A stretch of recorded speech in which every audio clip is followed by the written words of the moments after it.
De vez em quando, um aluno bem jovem pergunta para mim: professor, como é que era a vida antes da internet? Então eu vou tentar explicar um pouquinho nesse vídeo aqui, tá bom?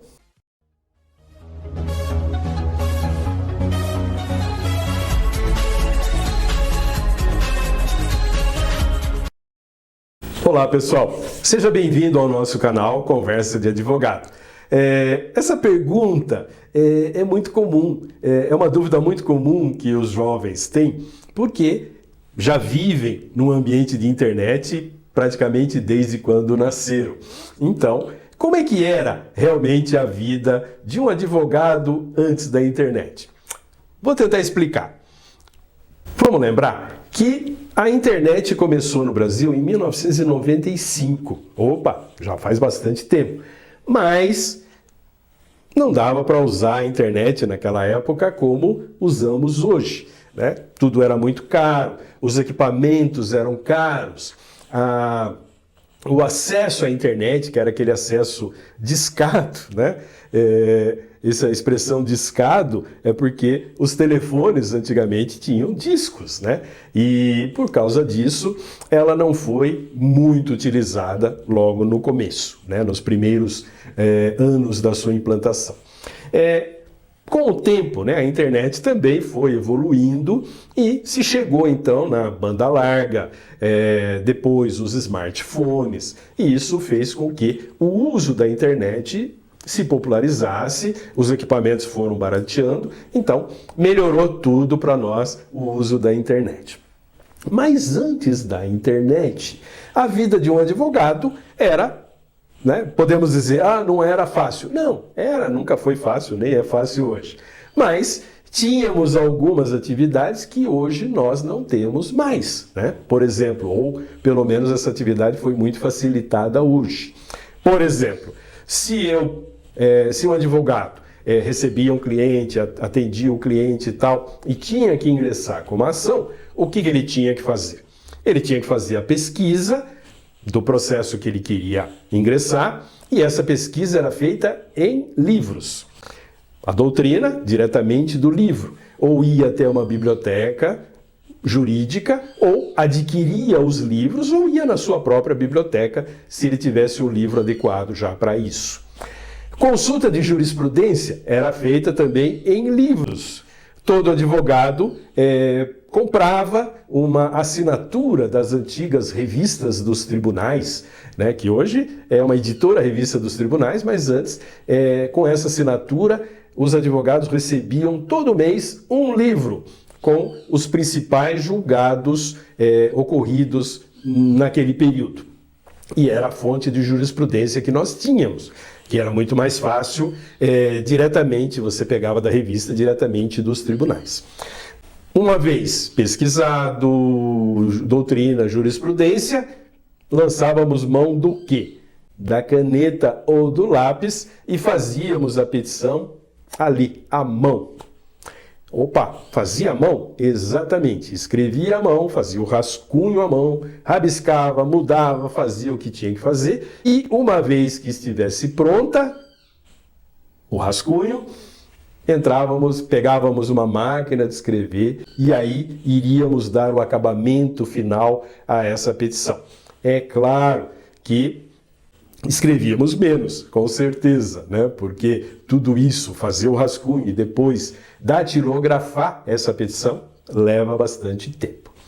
Uma vez feita a petição, não esquecer que a petição tinha que ser feita em 3 vias. Então tínhamos que usar as 3 folhas de papel com os carbonos, né? Para que a máquina de escrever, quando escrevesse a primeira via, também escrevia imediatamente a segunda, a terceira, e quantas vias fossem necessárias.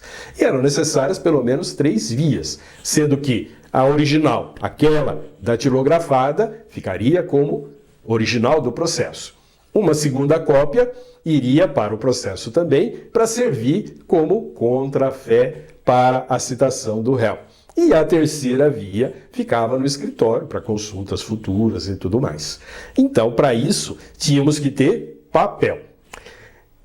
Os documentos do processo aqueles documentos produzidos em papel, como contratos, boletins de ocorrência e tudo que fosse necessário para o processo, que era produzido em papel, tínhamos que tirar cópias, né? As famosas xerox. E dessas cópias tínhamos também que levar até um cartório para autenticar essas cópias. E o cartório colocava lá um carimbo dizendo: certifico que essa cópia é autêntica original. Por quê? Se colocássemos no processo o original, eventualmente ficaríamos sem o arquivo daquele documento. Então colocávamos cópias autenticadas. E uma vez feito isso, feito todo o pacote de processo, dependendo do tipo de processo, às vezes um pacote bem grande, levávamos até o fórum pessoalmente para fazer a distribuição. E essa distribuição, então, era feita pelo fórum depois, e esses documentos que nós levávamos até o processo era colocado numa pasta, ou seja, ele era autuado, né, numa pasta, ou seja, colocado em forma de autos, e esse era o processo que rolava. Processo físico, né, como nós chamamos hoje. E todo o andamento do processo era feito ali naquela pasta, né? Cada documento, cada papel que entrava no processo, tinha que se abrir a pasta, abrir os grampos, furar o documento, tinha lá a maquininha de furar, né, o dispositivo de furar, e colocado no final do processo e colocado o número da folha correspondente. Era assim que funcionava o processo. Até hoje nós temos ainda algum processo físico aí, mas já são muito poucos, bem diferente do que acontece hoje. E para ver o andamento do processo? A primeira coisa que a gente fazia era assinar o diário oficial, que vinha em papel, um calhamaço assim de jornal que a gente lia todos os dias, né? De segunda a sexta, tínhamos diário oficial e tínhamos que ler o diário oficial para saber se dos processos que nós tínhamos em andamento havia alguma decisão do juiz da qual nós tínhamos que tomar alguma providência, fazer alguma providência, alguma coisa assim. Mas, se a gente não quisesse ficar só dependendo do diário oficial, porque a leitura do diário oficial podia passar alguma publicação, nós íamos regularmente no cartório ver o andamento do processo. E como é que era visto o andamento do processo? O advogado tinha lá a sua fichinha de acompanhamento de processo e chegava até o cartório, e o cartório também tinha uma fichinha de acompanhamento de processo, né? Então, quando a gente chegava no cartório e perguntava de um processo, o funcionário do cartório ia lá nesse arquivo de fichinhas e localizava a fichinha do processo. A informação importante que tinha naquela fichinha: onde está o processo? Onde estão os autos do processo? Por quê? Pela quantidade de processo, havia muitas prateleiras cheias de processo. Então, por ali, pela fichinha, o funcionário do cartório saberia onde ele deveria procurar os autos. E aí, ele ia até a prateleira, localizava os autos, pegava os autos e entregava para a gente ver. Eventualmente, conforme o andamento do processo, o advogado tinha que fazer alguma anotação, né? Então, normalmente, o advogado costumava carregar o seu caderninho, a sua caneta tal, e fazia as anotações que fossem necessárias. Mas às vezes a anotação era mais complexa, era mais volumosa, então era mais interessante ter a cópia daquele documento ou daquela decisão para ele analisar melhor no escritório. Como que ele fazia? Ele fazia a carga do processo. O que é carga?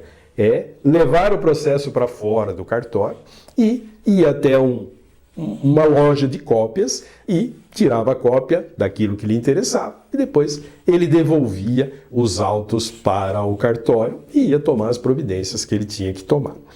Era assim que funcionava, né?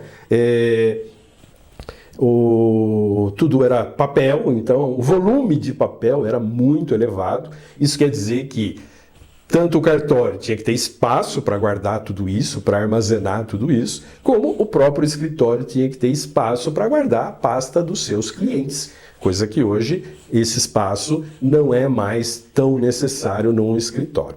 A comunicação, né? Como que a gente se comunicava naquela época? Ou antes da internet?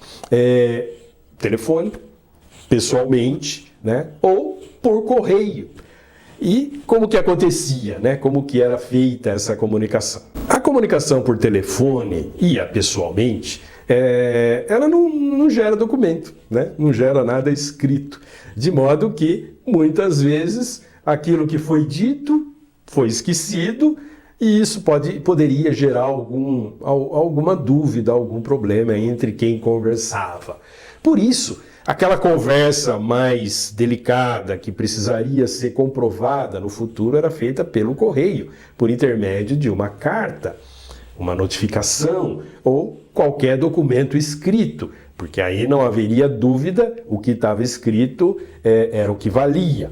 Então essa comunicação era feita dessa forma. Porém, a maior parte da comunicação era feita realmente por telefone, né? Usava-se aquele famoso telefone discado. Depois houve uma certa evolução dos aparelhos de telefone, até termos um telefone sem fio, né? Que facilitava bastante o uso desse equipamento.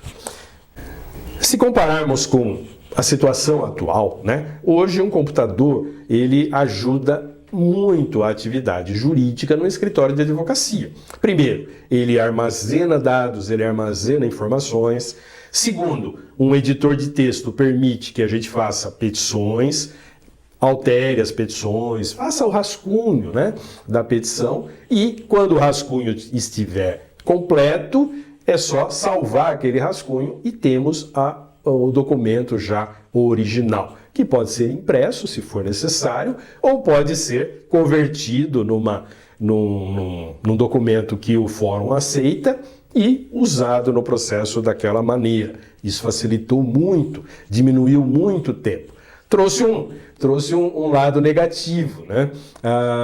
A gente passou a escrever mais, porque é fácil, né, copiar um texto de um blog, um texto da internet e inserir na petição. Isso faz com que as petições hoje são um pouquinho mais longas do que era no passado, quando a gente tinha que fazer tudo na máquina de escrever. Dava trabalho. A comunicação também hoje é muito mais tranquila, né? Justamente porque podemos mandar e-mails, né? Hoje menos usado, mas já foi muito usado e lá está escrito e tem a prova de que foi lido pela outra pessoa. Temos o WhatsApp, por exemplo, que é uma forma super interessante de se comunicar rapidamente e essa comunicação fica registrada. E o andamento do processo hoje pode ser todo feito pela internet sem que haja necessidade de deslocamento. Isso facilitou bastante, foi uma evolução muito grande e muito positiva em relação ao trabalho jurídico. Sem contar a pesquisa hoje que é feita diretamente nos sites dos tribunais ou aqueles sites especializados de pesquisa, né? De pesquisa de jurisprudência. Isso facilitou muito a vida do advogado. Foi uma boa evolução, uma ótima evolução. Internet tem lá seus defeitos, mas para esse trabalho jurídico ela vem ajudando muito. E certamente essa evolução vai continuar, né? E vamos ter mais facilidade no nosso trabalho. Então é isso. Nesse vídeo rapidinho eu contei algumas coisas de como era a vida antes da internet. Não era tão diferente do que é hoje. Era um pouco mais trabalhosa, mas a gente compensava isso de outra maneira. Espero que vocês tenham gostado desse vídeo bem rápido e, por favor, não deixe de dar o seu like aqui no botão abaixo e se você não tiver inscrito, se inscreva no canal. Sempre que tiver algum assunto interessante para a nossa profissão, eu vou colocar no YouTube, tá bom? Um grande abraço e até o próximo vídeo.